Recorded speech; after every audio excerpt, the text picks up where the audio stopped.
Mereka harusnya melaksanakan karantina dulu, baru mereka melaksanakan penerbangan berikutnya. Mereka baru tiba dari Tiongkok, langsung melaksanakan perjalanan ke Manado. Melarang orang ke masjid, tapi di mal, di pasar dibiarkan. Di mana letak hati kecilmu? Tak malukah engkau nanti kalau berjumpa dengan Allah? Tiba dari Tiongkok langsung Jakarta tidak melaksanakan protokol COVID, langsung directly kita bertemu langsung dengan mereka, sementara kita setiap jalan wajib dilaksanakan antigen.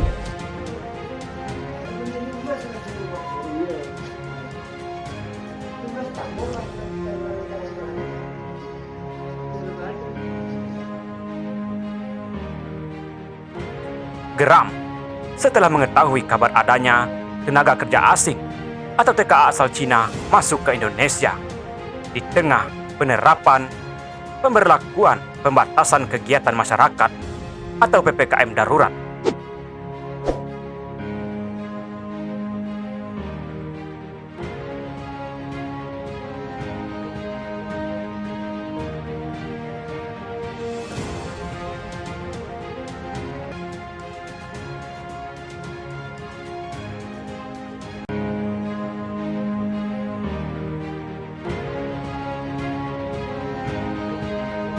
Netizen merasa ditipu sebab merasa istilah PPKM darurat hanyalah cara pemerintah menghindari tanggung jawab untuk membiayai lockdown.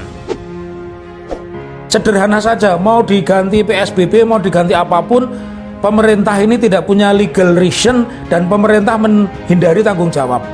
Karena di dalam Undang-Undang Karantina Kesehatan, Undang-Undang nomor 6 tahun 2018 disebutkan selama dalam karantina apapun istilahnya, maka pemerintah menghilangkan kalimat karantina, menghilangkan lockdown, karena di situ disebutkan selama dalam karantina wilayah yang sekarang disebut PPKM darurat, itu disebutkan kebutuhan hidup dasar orang dan makanan termasuk hewan ternak yang berada di wilayah karantina menjadi tanggung jawab pemerintah pusat. Jadi lockdown ini memang tanggung jawab pemerintah pusat, bukan hanya melarang. Lalu yang kemudian disebutkan di pasal 8 Undang-Undang 6 2018 itu jelas, setiap orang mempunyai hak untuk mendapatkan pelayanan kesehatan dasar sesuai kebutuhan medis, artinya gratis, kebutuhan pangan dan kebutuhan hidup sehari-hari selama karantina apapun namanya. Kalau seperti ini negara lepas dari tanggung jawab. Beberapa netizen nampak mengemukakan kekecewaan atas kebijakan Presiden Jokowi belakangan ini. Di masjid orang hanya 5-10 menit masbuk, lambat sampai masjid sudah qomat. Hanya 5 menit dia di masjid, 5 jam orang duduk beramai-ramai ketawa, cekakak cekiki, tertular penyakit. Masjid yang kau salahkan.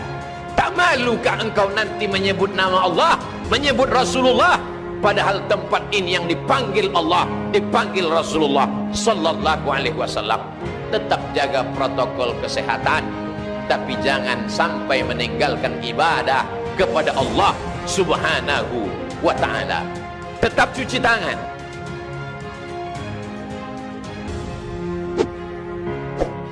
...20 TKA Cina masuk ke Makassar saat PPKM darurat. Fadlizon, inkonsistensi kebijakan.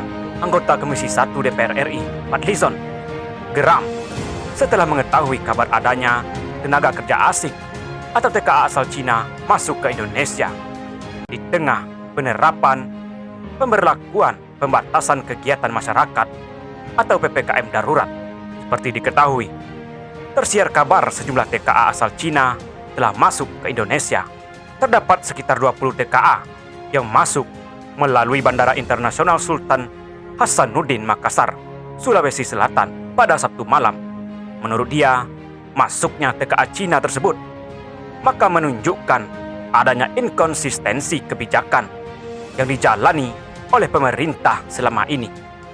Tak sensitif dan semakin menunjukkan inkonsistensi kebijakan, tulis Fadlizon dalam akun Twitternya @Fadlizon. Politikus Partai Gerindra itu menduga ada oknum yang melindungi mereka sehingga bisa dengan aman tiba di tanah air di tengah kebijakan PPKM darurat. Jika benar masih ada TKA asal Cina masuk di tengah kedaruratan ini, sungguh luar biasa berkuasa siapapun di belakang mereka, ujarnya. Sebelumnya, Kepala Divisi Imigrasi Wilayah Sulsel, Dodi Kurnida, mengaku telah mendapat laporannya. Menurut dugaan Dodi, 20 TKA asal Cina tersebut kemungkinan menggunakan penerbangan domestik untuk masuk ke Makassar. Selain itu, Dodi juga meyakini bahwa 20 TKA asal Cina tersebut sudah menjalani karantina di Jakarta. Dodi menambahkan, jika pengacu peraturan presiden atau Perpres, TKA tetap bisa masuk ke Indonesia dengan tujuan untuk ditempatkan bekerja di proyek strategis nasional. Sementara itu, Kepala Dinas Tenaga Kerja dan Transmigrasi Sulsel, Darmawan Bintang, membenarkan adanya 20 TKA asal Cina yang tiba di Bandara Internasional Sultan Hasanuddin. Darmawan mengatakan 20 TKA tersebut akan bekerja di smelter PT Haudy Nikel Alloy Indonesia di Kabupaten Banteang, Sulawesi Selatan. Selain itu, ramai soal PPKM netizen, Pak Presiden kapan mundur? Di Twitter, topik Pak Presiden kapan mundur sedang ramai diperbincangkan oleh netizen pada Minggu 4 Juli 2021. Ditelusuri terkini.id, topik itu ternyata digunakan sebagai satire terhadap kebijakan pemerintah yang menerapkan PPKM atau pemberlakuan pembatasan kegiatan masyarakat. Bukan hanya netizen, ekonom dan politikus senior Rizal Ramli juga turut mengunggah kependekan PPKM ini. Menariknya, netizen juga membuat kepanjangan lain dari PPKM itu, yakni pembatasan pergerakan kaum muslimin. Seperti diketahui, beberapa pihak masih keberatan atas kebijakan pemerintah menutup masjid selama PPKM darurat ini. Ditelusuri lebih jauh, beberapa netizen nampak mengemukakan kekecewaan atas kebijakan Presiden Jokowi belakangan ini.